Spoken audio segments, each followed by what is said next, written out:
If you want to get laid, you gotta grow balls. I'm proud to be a social justice warrior, okay? Everyone keeps calling me that in the comments, and no one is gonna f you ever. I'm trying to help you. All you do is kowtow to the latest trend, and you do it because you didn't grow up with a father. Be a fucking man. You're fucking pathetic. And then boxing. We want you to join a local gym, and you don't have to jump in the ring every 10 seconds.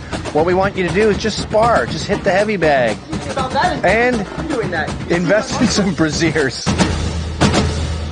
Be a fucking man.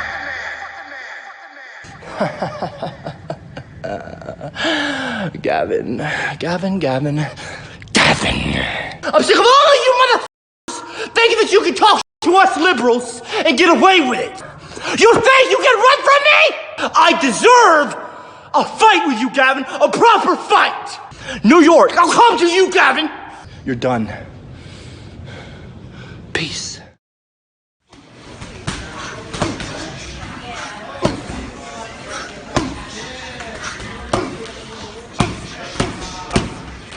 I'm coming for you, CopperCab. You keep defendgavin.com out your mouth.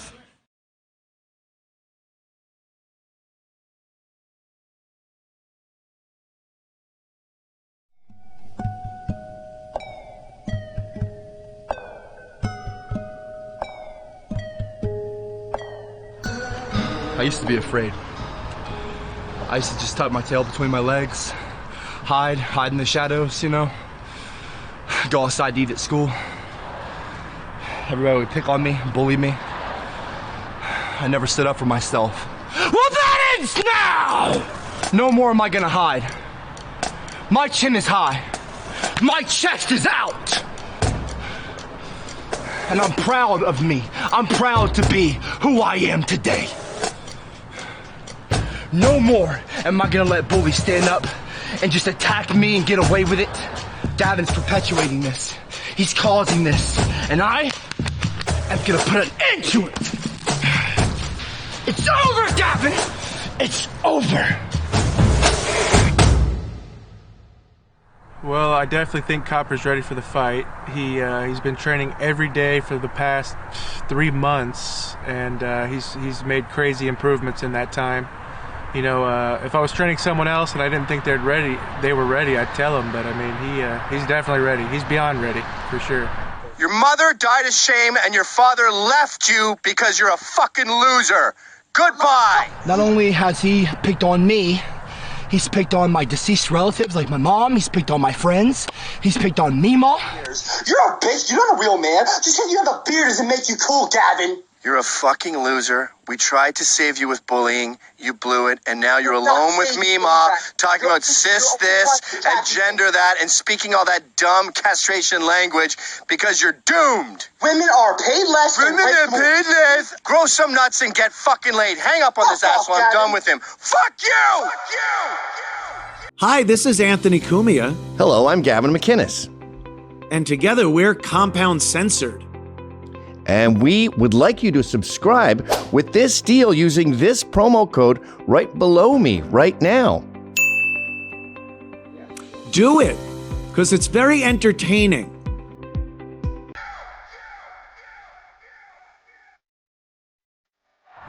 I hope he's training. I hope he's taking it seriously.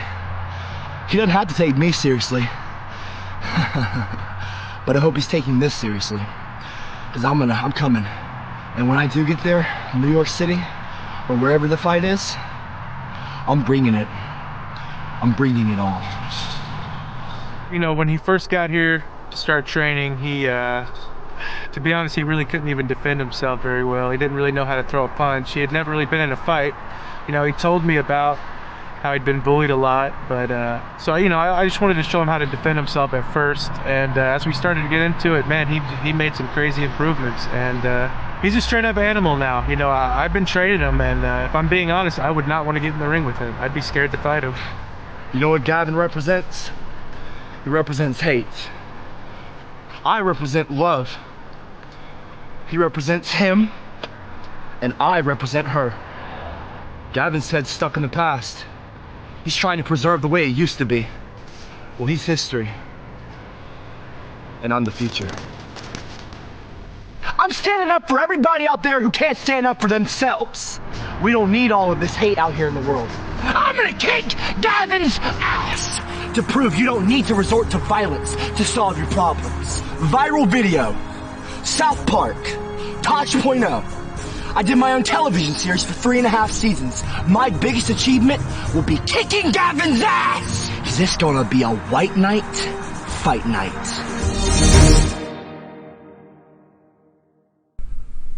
So the obvious thing with CopperCab is some people are going to say it's fake.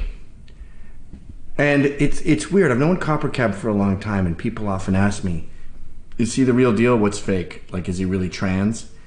And I always tell them, I have no idea. I don't know what's fake. I don't know what if he's kidding. I don't know about the trans thing. It's not like, you know, everything dies down and he calls me later and goes, haha, that was funny, that gag we pulled. Like during the trans thing, I'd go, I don't think for a second that you're trans, this is retarded. And then he sends me Amazon receipts of him buying like a negligee and panties and stuff. And I go, these are just pictures of things you may or may not have bought on Amazon. Why are you showing me this? This means nothing. But I should probably go back a step. So I can't remember when I first heard of CopperCab. Obviously, I heard about him the first time with the Gingers Have No Souls thing with South Park. That was almost 10 years ago now. But then he started talking about me. And so I had him on my show and we would argue. And it was obviously like a cat playing with a mouse before he eats it. It wasn't, you know, an even match. So I'd make fun of him. But I love young men. I'm gay for young men. I'm like an old, what do they call them? I think they're actually called trolls, ironically. Before there was internet trolls, troll meant old gay dudes that like young guys, and the young guys were called twinks. So CopperCab is a troll who's like my twink. Anyway, I love young men, and I think they've been hard done by. So when I'm fucking with CopperCab and saying, yeah, your parents are dead, they died of shame, that really pissed him off. That was one of the harshest things I've ever said to a human. I've said worse things to dogs. My own dog. And I've said to him, I don't care if you die. And I don't. Every time he pisses in this house, it costs me $100 minimum to get the super vac guy in here.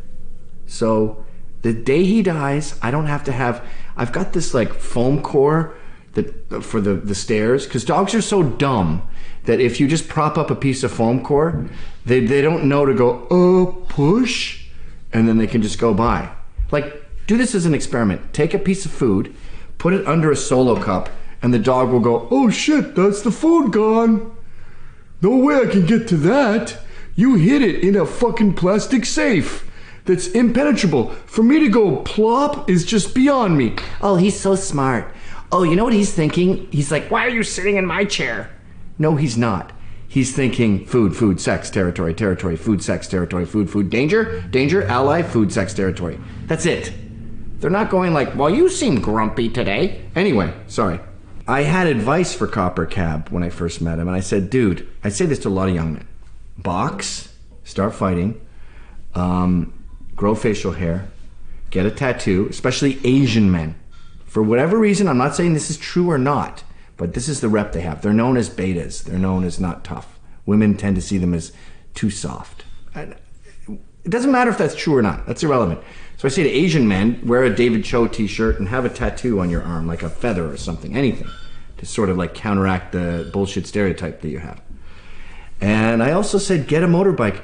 It doesn't have to be a Honda. What do they call them? Like fat pigs or something? There's a certain kind of, not Honda, there's a certain kind of Harley. It's called like a Fat Mama or something. You don't need 1,000 cc's. 50 cc's is awesome. Girls love it. Stupid little helmet, bing, little sewing machine motor, and you take her around and you guys are at this bar and then bing, you zip into that bar. It's like, it shows you that you're independent and mobile and you can fill out paperwork. You don't have to move mountains to get laid. You just have to be this much of a man. You just have to, as I always say, just sew one ball back on. I stole that from my dad. Every time his friends were being pussies, he'd like, would you like me to sew one back on? Anyway, so we started with that, and I said, here's how you be a man. And then the next thing I know, he's trans, and he's trying to convince me that's true. I don't know if it's true. I don't know how committed he is. I don't even know if he's insane. And he believes this. So he challenges me, then he stops being trans. Trans thing passes. That was ridiculous. I think he got offered a show, too. Like, he gets paid for this shit. He had a show, he had 4 seasons of a show called Hollywood Hillbillies or something like that. I think he was a voice on Nickelodeon. So this stuff pays for him. By the way, if you're an alcoholic, always drink your whiskey in teacups. Your wife doesn't get suspicious. So then he said, he gave up on the trans thing. He's like, now I'm a man. I'm a man. I want to fight you. And to be totally frank, that's good for business.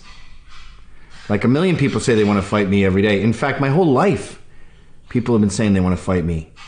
In Earl of March High School in Canada, Barry Publow said he was going to fight me, and I must have been 13. And I remember, you know what I did? You know shish kebabs, right? I hate them, by the way. Why are you cooking vegetables? But they have like meat and hot red pepper or whatever and all that shit. Hot vegetables? What is that? Do you cook your cereal too? Let's put some Cheerios in the microwave. Like the best thing about vegetables is that they're crunchy and fresh. Like, no, let's make them soft and hot. Let's turn them into boiling dicks. So I don't like those things. But anyway, I was 13 and I had this army coat because I was kind of punky. And I put like 4 shish kebabs on this side, on the inside of my coat, and 4 shish kebabs on that side. I don't know what the fuck I was thinking. Like, I'm going to go and Wolverine the guy and have them on each finger instantly. First of all, Wolverine has this whole forearm to brace the spikes. These would just be dangling like rings. Secondly, what am I going to do? Murder another 13-year-old? Impale him? Because it's the year 800?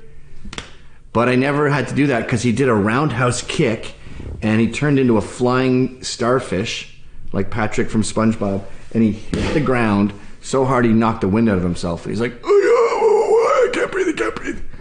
Like that girl with the grapes who was like, I can't breathe, ow, ow, ow, ow. Anyway, this has been my whole life. And I just ignore them all. There was this dude, Christian Piccolini. He's like an ex-Nazi who has made a fortune talking to people about hate. I was a Nazi. And I want to tell you guys that it's bad. What? I'm fine. I was never a Nazi. I got beat up by Nazis when I was a punk rock teenager. But why do you get to tell me how to be a good person when you were the Nazi beating up Indians? Hi, I was a rapist. I raped about 14 chicks. I want to do a TED Talk about why rape is bad. No thanks. We're not rapists, you see. So you don't get to preach to us about how great you are for not raping today. Fuck you. Anyway, ignored him. Even Proud Boys constantly challenge me to fights. It's boring. But with CopperCab, I thought it'd be a good way to launch the site. And so I said yes. And I said, let's do it. And he goes, okay, I can't get up there though. He's the most fucking annoying dude I've ever dealt with in a business sense. And again, I don't know if he wants to be Charlie, was it Andy Kaufman or Charlie Kaufman? Charlie Kaufman's a brilliant writer who did Adaptation and Being John Malkovich. Andy Kaufman is just a funny clown.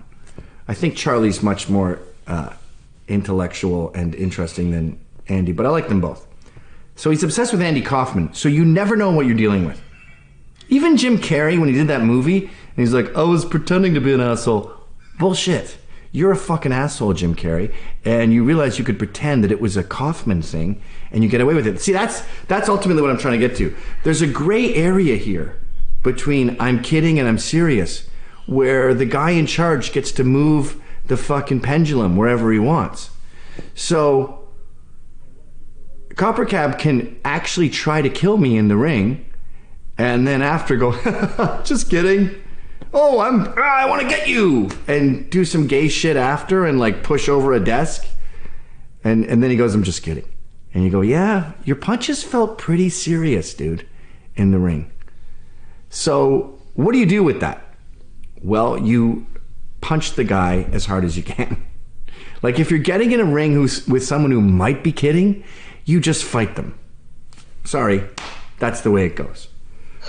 What, are you going to race someone around the block, but they might be kidding, so you might slow down? No, just race around the fucking block.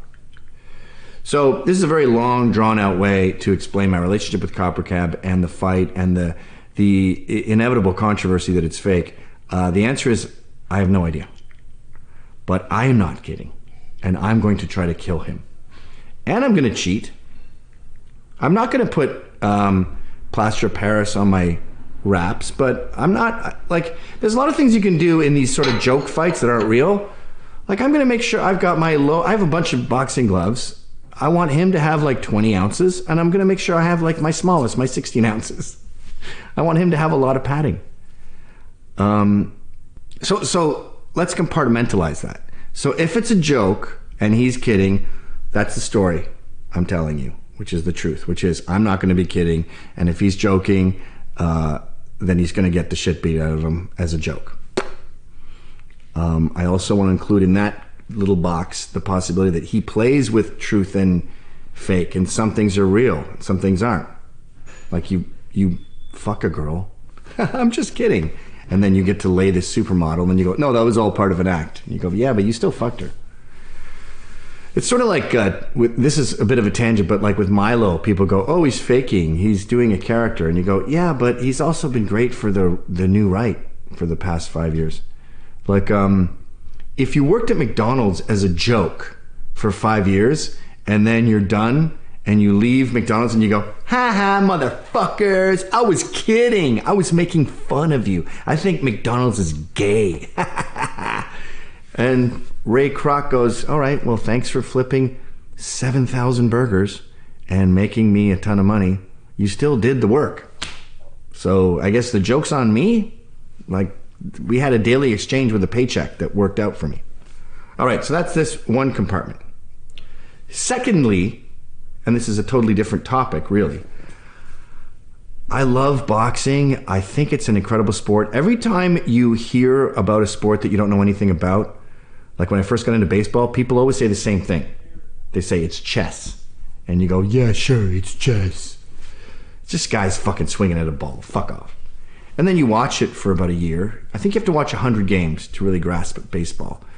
And you go, holy shit, choosing the batting order, deciding when a pitcher should come off the mound.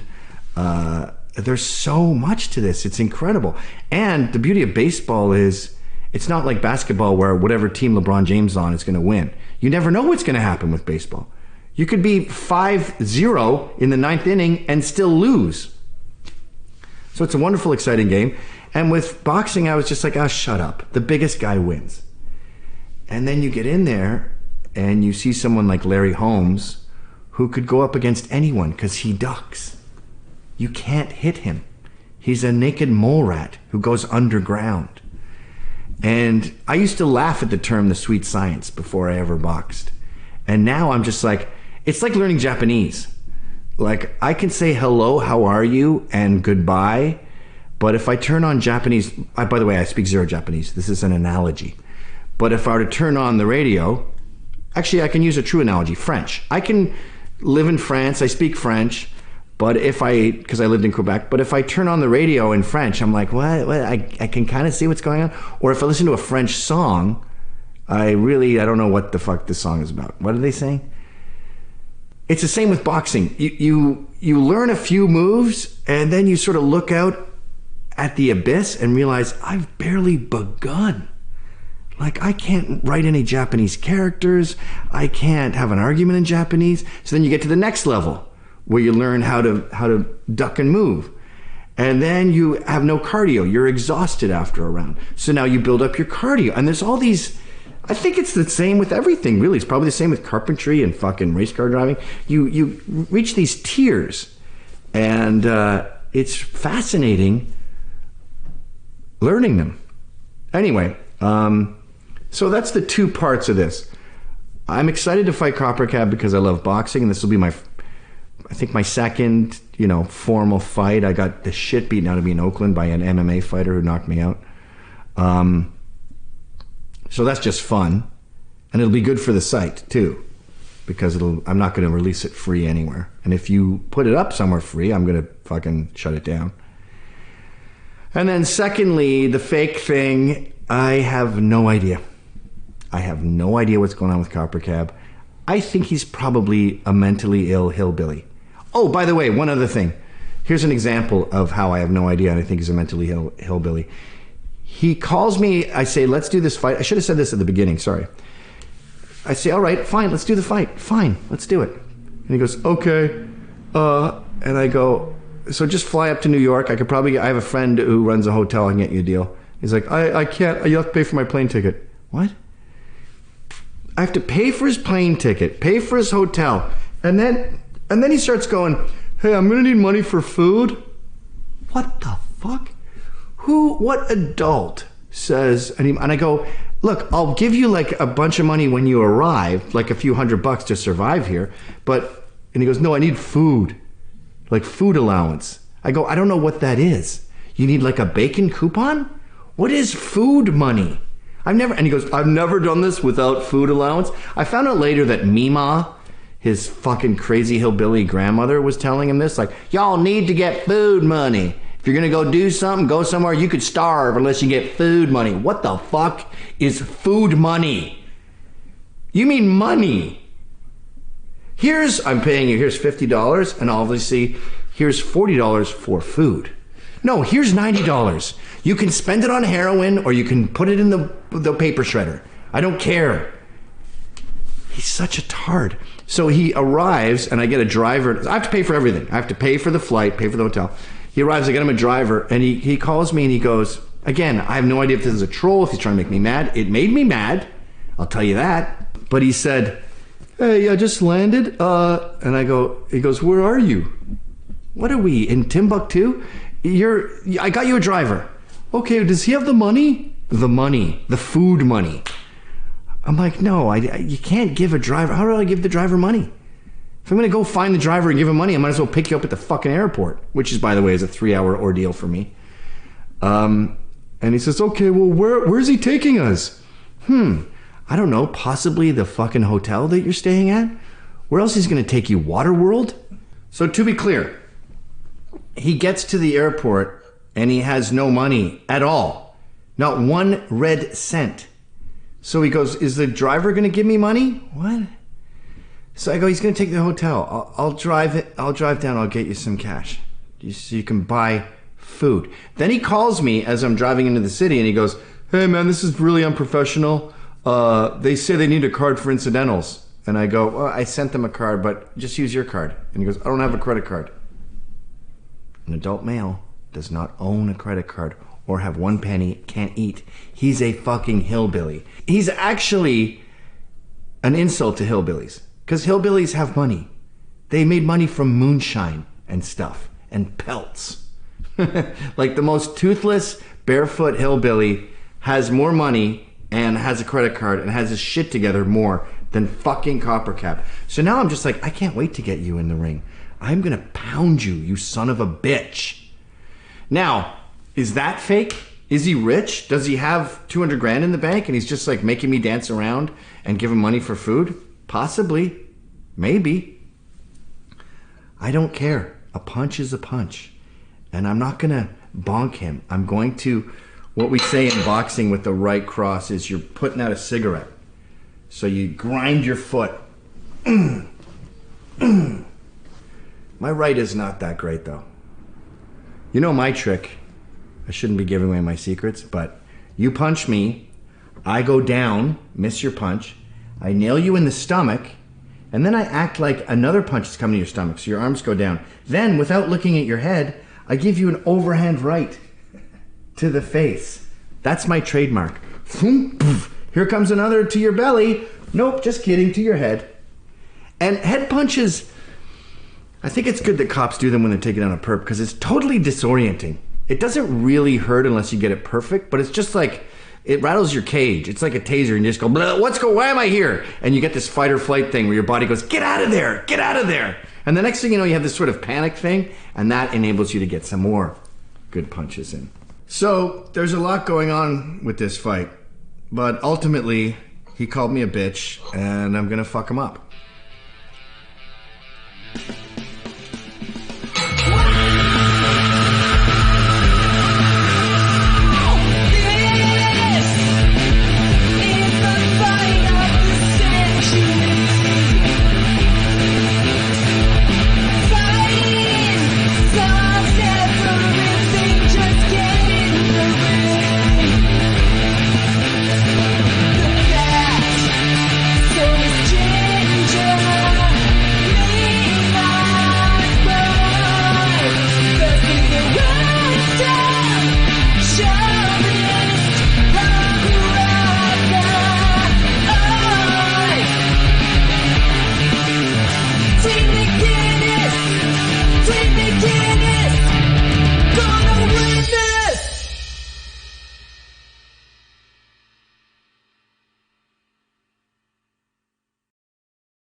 So, if you enjoyed that clip, Then subscribe to Compound Censored using this promo code.